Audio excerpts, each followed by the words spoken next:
बदलते भारत की शान।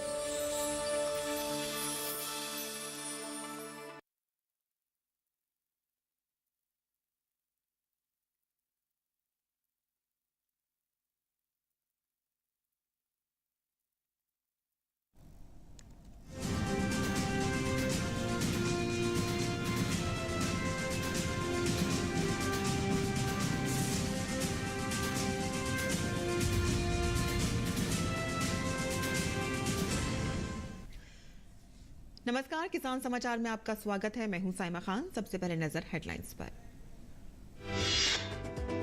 सरकार किसानों की आय दोगुनी करने के लिए उठा रही है हर कदम। सबके बीच किसानों के प्रदर्शन के कारण लोग हो रहे हैं काफी परेशान।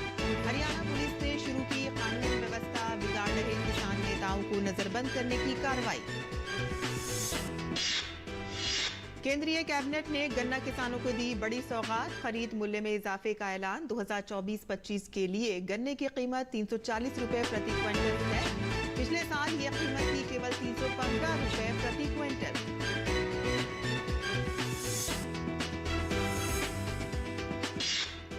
देश में साल 2014 से 2023 के मोदी सरकार के शासनकाल में ग्रामीण क्षेत्रों में कृषि मजदूरों और गैर कृषि मजदूरों के औसत न्यूनतम मजदूरी दर में 2.7 गुना हुई है बढ़ोतरी। एसबीआई समूह के मुख्य आर्थिक सलाहकार सौम्य कांति घोष ने अपने एक लेख में दी जानकारी। लिखा कि यूपीए शासन के दौरान कृषि मजदूरों का औसत न्यूनतम मजदूरी दर 114.40 रुपए था, जो कि पीएम मोदी शासनकाल में बढ़कर 310.20 रुपए हो गया। मौसम विभाग ने पूर्वोत्तर और पूर्वी क्षेत्रों में बारिश की जताई आशंका। अगले 2 दिन तक अरुणाचल प्रदेश, असम, सिक्किम और नागालैंड में भारी वर्षा और कुछ इलाकों में ओलावृष्टि की भी है संभावना।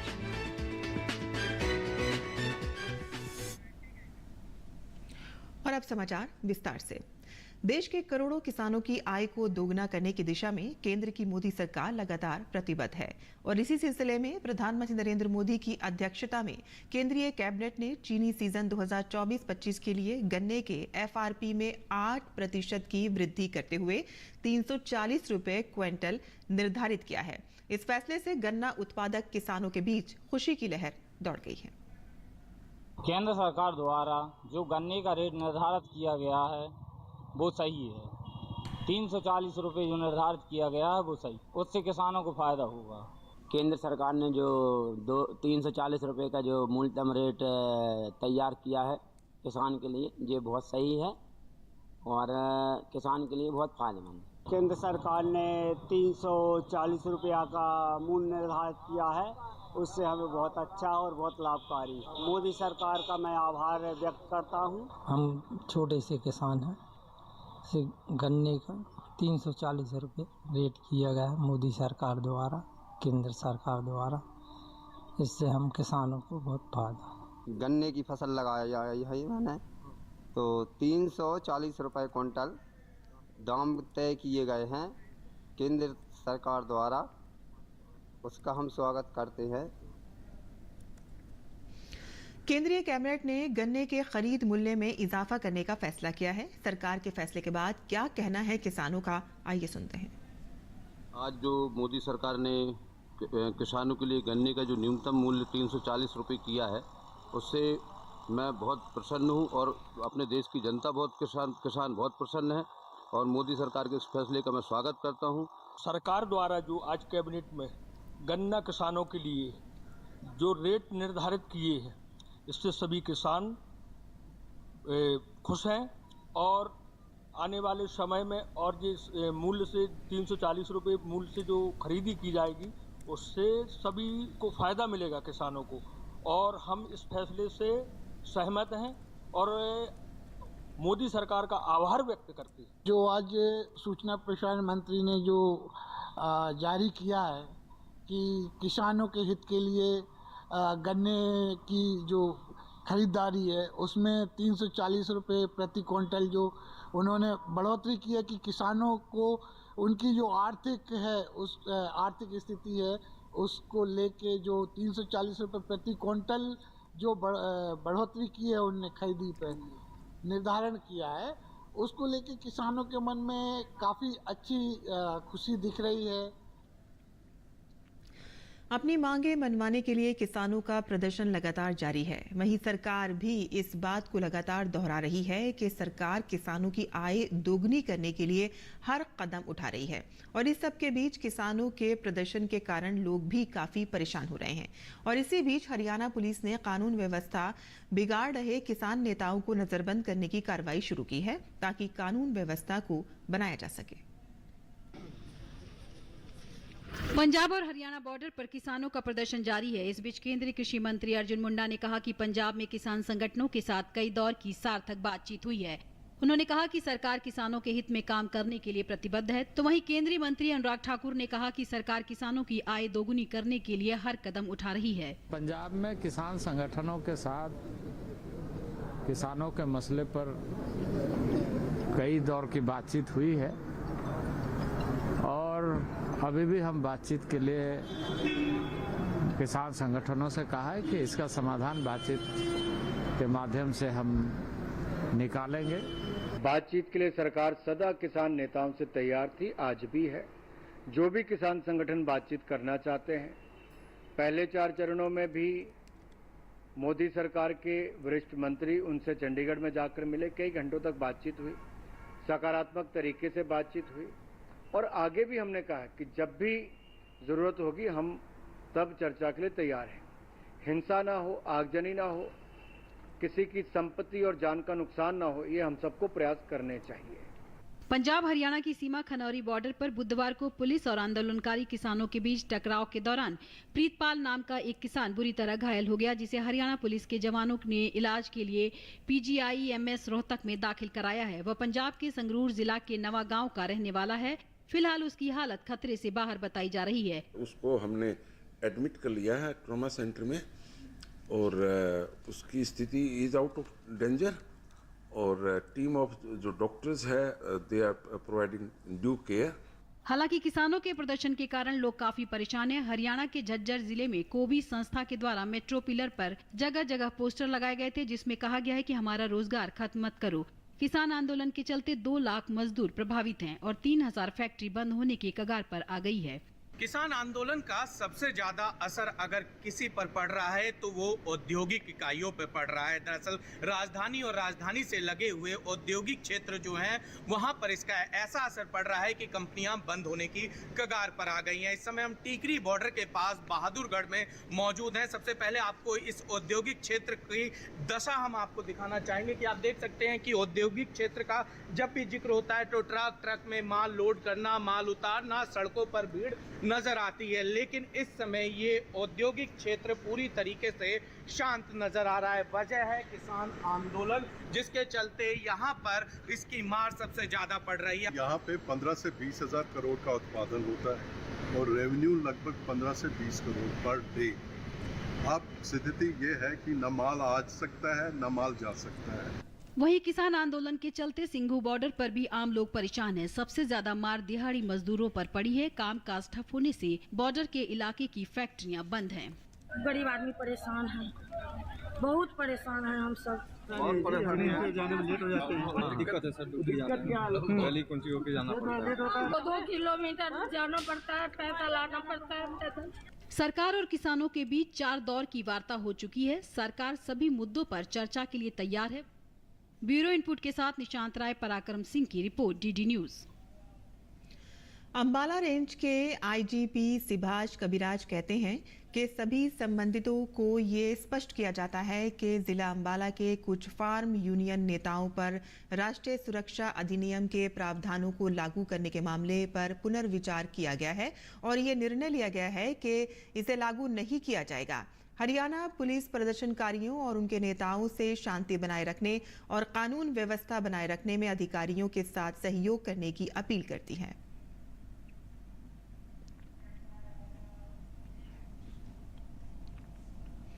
देश में साल 2014 से 2023 के मोदी सरकार के शासनकाल में ग्रामीण क्षेत्रों में कृषि मजदूरों और गैर कृषि मजदूरों के औसत न्यूनतम मजदूरी दर में 2.7 गुना बढ़ोतरी हुई है। एसबीआई समूह के मुख्य आर्थिक सलाहकार सौम्यकांत घोष ने अपने एक लेख में बताया है कि पिछले 2 दशक में अगर हम न्यूनतम मजदूरी दर पर नजर डालते हैं तो यूपीए शासन के दौरान कृषि मजदूरों का औसत न्यूनतम मजदूरी दर 114.40 रुपये था, जो कि पीएम मोदी शासनकाल में बढ़कर 310.20 रुपये हो गया। वहीं यूपीए सरकार में गैर कृषि कार्य में लगे मजदूरों का न्यूनतम मजदूरी दर 136.30 रुपये था, जो कि एनडीए के शासनकाल में बढ़कर 354.70 रुपये हो गया। यूपीए शासन के 10 साल के दौरान दोनों श्रेणियों के न्यूनतम मजदूरी दर का औसत सिर्फ 125.40 था, जबकि पीएम मोदी के 9 साल के शासनकाल में ही न्यूनतम मजदूरी दर का औसत बढ़कर 333.60 रुपये हो गया। और साफ है कि एनडीए शासनकाल में ग्रामीण क्षेत्र की मजदूरी दर में असमानता काफी हद तक कम हुई है। भारत के प्रधान न्यायाधीश न्यायमूर्ति डीवाई चंद्रचूड़ ने सर्वोच्च न्यायालय के परिसर में आयुष समग्र कल्याण केंद्र का उद्घाटन किया। इस अवसर पर आयुष बंदरगाह, जहाजरानी और जलमार्ग मंत्री श्री सर्बानंद सोनोवाल और आयुष राज्य मंत्री डॉक्टर मुंजपारा महेंद्र भाई भी उपस्थित थे। इस अवसर पर सर्वोच्च न्यायालय और अखिल भारतीय आयुर्वेद संस्थान के बीच आयुष समग्र कल्याण केंद्र की स्थापना, संचालन और विशेषज्ञ सेवाएं प्रदान करने के संबंध में एक समझौता ज्ञापन पर भी हस्ताक्षर किए गए। और इस अवसर पर न्यायमूर्ति चंद्रचूड़ ने कहा कि मेरे लिए ये एक संतोषजनक क्षण है। जब से मैंने सीजेआई का पद संभाला है, तब से मैं इस पर काम कर रहा हूँ। मैं आयुर्वेद और समग्र जीवन शैली का समर्थक हूँ। सर्वोच्च न्यायालय परिसर में आयुष समग्र कल्याण केंद्र एक अत्याधुनिक सुविधा है, जो कि शारीरिक, मानसिक और भावनात्मक कल्याण के लिए समग्र देखभाल उपलब्ध कराती है। ये सुविधा आयुष मंत्रालय के तत्वाधान में अखिल भारतीय आयुर्वेद संस्थान की सक्रिय भागीदारी से स्थापित की गई है।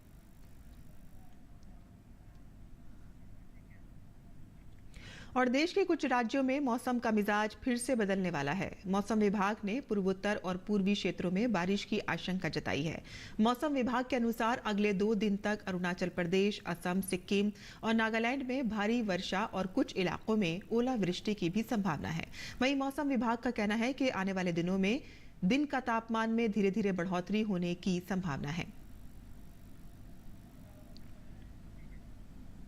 और किसान समाचार में अब जान लेते हैं देश भर की मंडियों का भाव।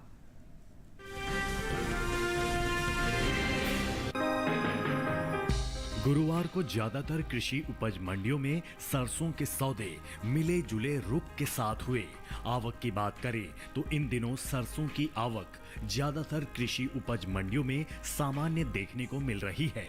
एग मार्केट के मुताबिक गुजरात की राजकोट मंडी में 21 फरवरी को सरसों का भाव रहा 4,625 रुपए। 22 फरवरी को इसके भाव 25 रुपए की बढ़त के बाद 4,650 रुपए पर पहुंच गए।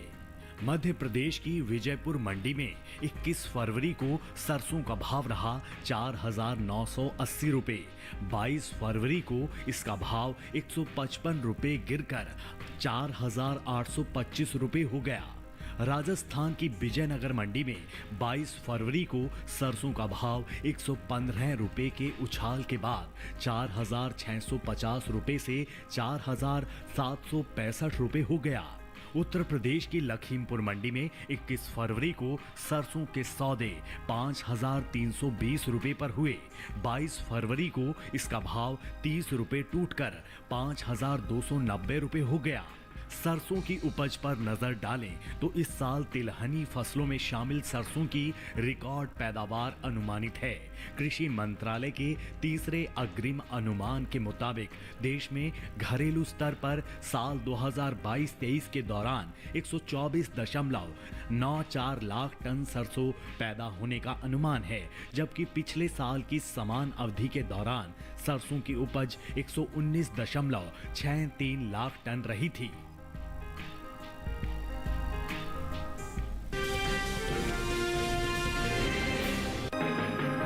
कृषि उपज मंडियों में इन दिनों कपास की आवक सामान्य बनी हुई है। 22 फरवरी को कपास के भाव की बात करें तो गुरुवार को देश की ज्यादातर मंडियों में कपास के सौदों में मिले जुले रुख के साथ कारोबार हुआ। एग मार्केट के मुताबिक गुजरात की धोराजी मंडी में 21 फरवरी को कपास का भाव रहा 6,755 रुपए। 22 फरवरी को इसके भाव में 325 रुपए की तेजी आई और भाव जा पहुंचा 7,080 रुपए प्रति क्विंटल। राज्य की ही जम्बूसर मंडी में इस दौरान कपास के सौदों में बढ़त के साथ कारोबार हुआ। यहां 21 फरवरी को कपास का भाव था 6,200 रुपए। 22 फरवरी को इसके सौदे 100 रुपए मजबूत होकर 6,300 रुपए पर हुए। राजस्थान की विजयनगर मंडी में इस दौरान कपास के भाव स्थिर रहे। यहां दोनों दिन यानी 21 और 22 फरवरी को कपास के भाव 6,850 रुपए पर टिके रहे। जबकि तेलंगाना की आदिलाबाद मंडी में 21 फरवरी को कपास का भाव था 6,890 रुपए। 22 फरवरी को इसके सौदों में 30 रुपए की गिरावट आई और भाव हो गया 6,860 रुपए प्रति क्विंटल। बात कपास की पैदावार की करें तो हाल ही में कृषि मंत्रालय की ओर से प्रमुख खरीफ फसलों के पहले अग्रिम अनुमान को जारी किया गया है, जिसके मुताबिक साल 2023-24 के दौरान घरेलू स्तर पर खरीफ कपास की पैदावार 316.57 लाख गांठ होने का अनुमान जताया गया है, जिसका असर कपास के बाजार भाव पर पड़ता दिख सकता है।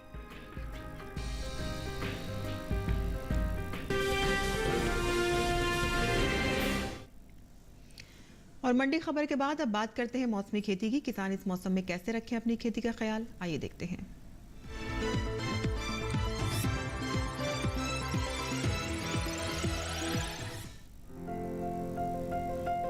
मौसम को ध्यान में रखते हुए पंजाब के किसान शिमला मिर्च की रोपाई कर लें। साथ ही यहाँ के किसान बैंगन और टमाटर की भी रोपाई कर सकते हैं। पंजाब में भिंडी, लोबिया, खरबूजा और खीरे की सीधी बुआई का उपयुक्त समय है। साथ ही यहाँ के किसान करेला और कद्दू की भी सीधी बुआई कर सकते हैं। बात करें हरियाणा की तो यहाँ के किसान बारिश के कारण फिलहाल खेतों में सिंचाई और उर्वरक ना डालें। किसान भाइयों को सलाह है कि वे अपने गेहूं फसल की लगातार निगरानी करते रहें। इस समय गेहूं की फसल में पीला रतुआ रोग लगने की आशंका है। रोग दिखाई देने पर विशेषज्ञों की सलाह पर उचित दवाओं का छिड़काव करें। हरियाणा के किसान सरसों के खेतों में उचित जल निकासी की व्यवस्था रखें। यहाँ के किसान सरसों फसल की भी लगातार निगरानी करते रहें। अभी के समय सरसों की फसल में एफिड और सफेद रतुआ रोग के लिए मौसम अनुकूल है। इन रोगों का फसल में प्रकोप होने पर प्रारंभिक अवस्था में ही संक्रमित पौधों को नष्ट कर दें। इसके अलावा हरियाणा के किसान इस समय टमाटर, बैंगन, मिर्च और भिंडी की तुड़ाई कर सकते हैं। इसके साथ ही यहाँ के किसान कद्दू वर्गीय सब्जियों की भी तुड़ाई करें।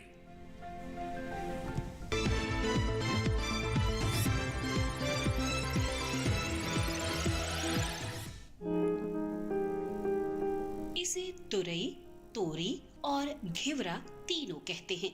इसकी खेती लगभग पूरे भारत में की जाती है। दूसरे बेल वाली सब्जियों की तरह ही इसे भी साल में 2 बार बोया जाता है, पहले फरवरी मार्च में और फिर जून जुलाई में। यानी अभी तोरी बोने का एकदम सही समय चल रहा है। तोरे की बुवाई करते समय कुछ सावधानियां बरतें। उन्नत किस्म का बीज चुनना बेहतर रहेगा। भारतीय कृषि अनुसंधान संस्थान ने 2 किस्में विकसित की हैं, पूसा स्नेह और पूसा नूतन। पूसा स्नेह उत्तरी मैदानी क्षेत्रों के लिए उपयुक्त है। इसका फल चिकना, सीधा और दरमियानी लंबाई का होता है। रंग गहरा हरा, गूदा मुलायम, लेकिन छिलका सख्त होता है। तुड़ाई के बाद बेचने के लिए इसे काफी दूर तक भेजा जा सकता है। साथ ही इसमें अधिक तापमान सहने की भी क्षमता होती है। बुवाई के 45 से 50 दिनों के भीतर फसल तैयार हो जाती है। इस दौरान किसान पहली तुड़ाई कर सकते हैं। 1 हेक्टेयर में 120 क्विंटल तक पैदावार हो सकती है। पूसा नूतन का फल धारीदार होता है। ये दिल्ली और इसके आसपास के इलाकों के लिए उत्तम है। फल लंबा, सीधा और आकर्षक होता है। फलों का रंग हरा और औसत वजन 105 ग्राम होता है। इसका भेगूदा मुलायम होता है। ये बसंत, ग्रीष्म और खरीफ दोनों फसलों के लिए उपयुक्त है। बोने के 45 से 50 दिनों में पहली तुड़ाई की जा सकती है। पूसा नूतन किस्म 1 हेक्टेयर में 160 क्विंटल तक पैदावार दे सकती है। तोरी की बुवाई करते समय 1 हेक्टेयर के लिए 4-5 किलो बीज पर्याप्त होते हैं। बुवाई करते समय पंक्ति से पंक्ति की दूरी 200 सेंटीमीटर और पौध से पौध की दूरी 75 सेंटीमीटर रखें। अगर बात सिंचाई की करें तो गर्मी के मौसम में हर 5-6 दिन पर सिंचाई करते रहें। खरपतवार हटाने के लिए 2 बार निराई करें। फसल में फल मक्खी का प्रभाव भी देखा जा सकता है। ऐसे में उचित दवाओं का छिड़काव करें। ध्यान रखें कि फसल में किसी भी तरह की दवा का छिड़काव करने से पहले कृषि विशेषज्ञों की सलाह जरूर लें।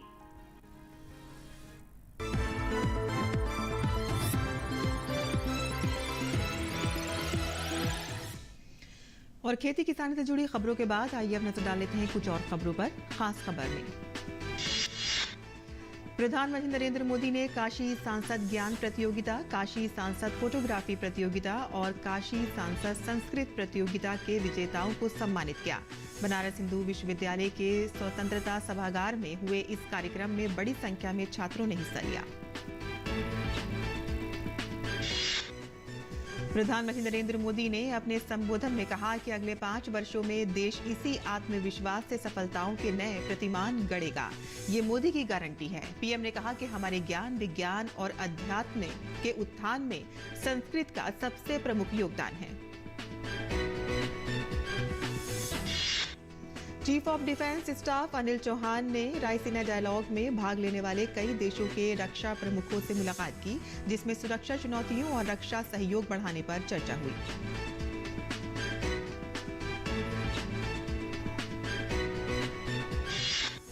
आंध्र प्रदेश के विजयवाड़ा के पास रायपाडू में एक मालगाड़ी के 4 डिब्बे पटरी से उतर गए और इस हादसे में किसी के हताहत की कोई जानकारी नहीं है। हालांकि हादसे के तुरंत बाद ही बचाव टीम मौके पर पहुंची और मालगाड़ी को पटरी पर लाने की कोशिश कर रही है।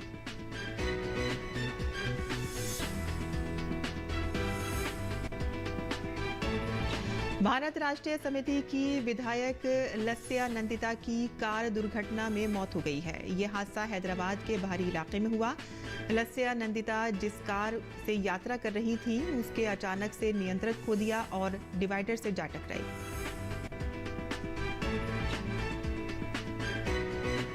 राष्ट्रवादी कांग्रेस पार्टी के शरद पवार गुट को चुनाव आयोग ने नया चुनाव चिन्ह दे दिया है। शरद गुट को तुरही बचाता हुआ व्यक्ति चुनाव चिन्ह आवंटित किया गया है। संदेश खाली के मुद्दे पर पश्चिम बंगाल भाजपा अध्यक्ष सुकांत मजूमदार ने राज्यपाल सीबी आनंद बोस से मुलाकात की। उन्होंने राज्यपाल के साथ मुलाकात कर अपने साथ हुए दुर्व्यवहार के बारे में बताया।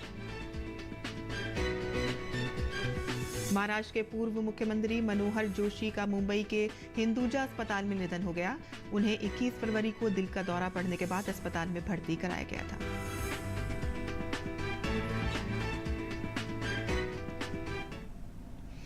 और किसान समाचार में एक बार फिर से नजर डाल लेते हैं हेडलाइंस पर।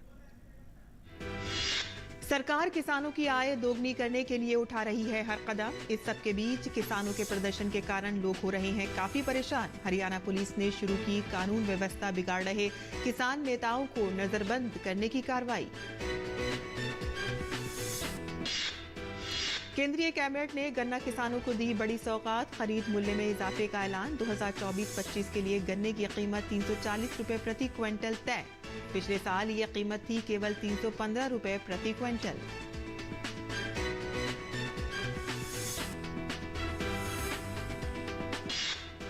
देश में साल 2014 से 2023 के मोदी सरकार के शासनकाल में ग्रामीण क्षेत्रों में कृषि मजदूरों और गैर कृषि मजदूरों के औसत न्यूनतम मजदूरी दर में 2.7 गुना हुई है बढ़ोतरी। एसबीआई समूह के मुख्य आर्थिक सलाहकार सौम्य कांति घोष ने अपने एक लेख में दी जानकारी। लिखा कि यूपीए शासन के दौरान कृषि मजदूरों का औसत न्यूनतम मजदूरी दर 114.40 रुपए था, जो कि पीएम मोदी के शासनकाल में बढ़कर 310.20 रुपए हो गया है। मौसम विभाग ने पूर्वोत्तर और पूर्वी क्षेत्रों में बारिश की जताई आशंका। अगले 2 दिन तक अरुणाचल प्रदेश, असम, सिक्किम और नागालैंड में भारी वर्षा और कुछ इलाकों में ओलावृष्टि की भी है संभावना। तो किसान समाचार में आज के लिए बस इतना ही। अनुमति दें। नमस्कार।